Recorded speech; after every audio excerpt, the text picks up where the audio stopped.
Hi, everybody. Thank you so much for having me. I'm so honored to be here. Thank you.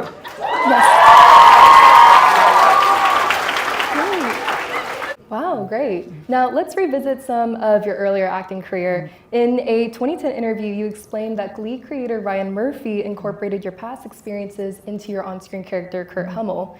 What was it like for you to assume a role inspired by your own life? It was interesting because I was doing experiences or recreating experiences that I had in my own life, but I was playing someone so different from myself. Like Kurt was a very big fashionista, and I had never even heard of Marc Jacobs before I started the show. So it was very interesting doing something so close to home through the lens of another soul, but also it made it easier and it made it feel less exploitive. When you first joined Glee, openly gay characters were still really rare on network television. How did it feel to be one of the first actors playing a queer role on such a mainstream show? It was terrifying. I grew up in Clovis, California, not too far away, and it was a very, very conservative town where being openly gay in high school just wasn't safe. People got beat up, people got stabbed in bathrooms, people would be attacked on their walking to and from school. So I was very scared to take it on. But the reaction that I received from queer kids around the world, I mean, to this day, I still get thousands of letters a week from kids who are in places, unfortunately, where they are not allowed to be who they are. So that was probably one of the greatest, most rewarding experiences of my life.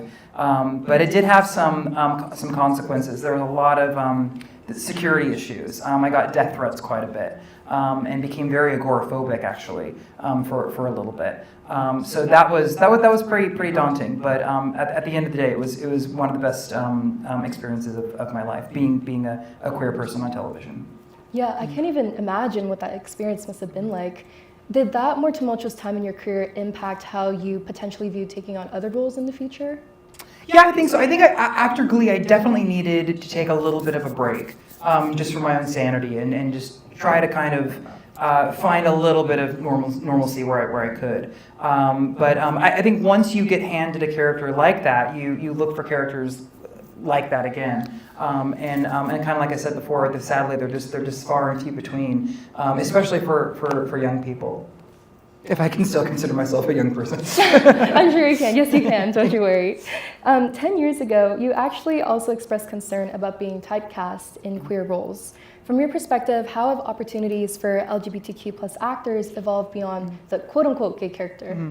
Yeah, I hope I get to play queer characters, gay characters forever, because I think they're just very interesting. And a common misconception is that we're all the same. I think for the first decade of my career, almost every queer character on television was written like Jack from Will and Grace. And I just didn't want to play the same type of person over and over and over again, because it kind of loses the fun of it. I love acting because I get to pretend to be different people and I get to have different experiences. So if you get handcuffed to a certain type of person, it loses the joy for me.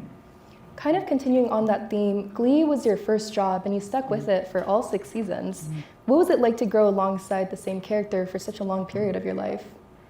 Oh, it was interesting because sometimes he would advance a little bit more than me. Sometimes I would advance a little bit more than him. So it was kind of like very much like a Bruce Wayne Batman situation. I feel like, I look back at the show and I do wish we had done more authentic young queer experiences. I think the first 2 seasons, through his whole arc with all the bullying and the harassment that he received, I think was the most impactful because it was happening to so many people. And then later on in the show, he got a boyfriend that kind of turned into a fairy tale, which was great representation. But I know a lot of queer kids at the time weren't worried about marriage in high school. So I do wish we had explored a little bit more real situations that kids were going through. Yeah, I'd be a little bit surprised if a high schooler is thinking of marriage. Yeah, please don't. If you're in high school, don't get married in high school. Oh man. Was it difficult at all to let go of Kurt after the 6-year run came to a close?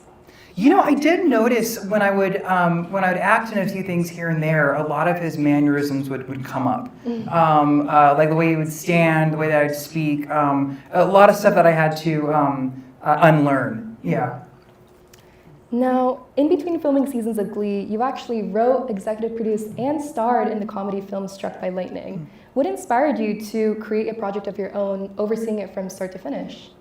So at the time, every single story about young people in high school, including Glee, but specifically every movie, was the characters were always motivated by sex and popularity.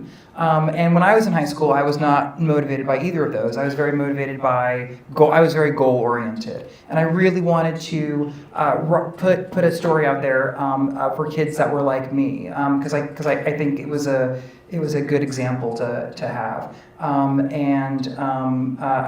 always wanted to be a writer, and I just had an opportunity to do it, and took it. Did that project affect your performance in future seasons of Glee at all? Not really, no.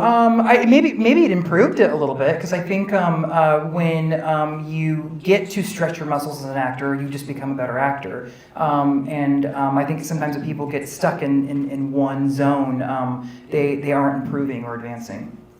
Now, acting involves a fair amount of reading and drafting before the cameras ever get involved. Mm-hmm. How did your experiences with storytelling on screen influence your creative process for writing The Land of Stories? Well, I think acting is a great tool if you're a writer, and writing is a great tool as an actor, because you can really dive into the character and their motives, and if there's something that's not on the page, you can create it yourself. If the director or the creator or the writers allow you to. So I think they both. It's a really nice symbiosis if you're lucky enough to be able to do both.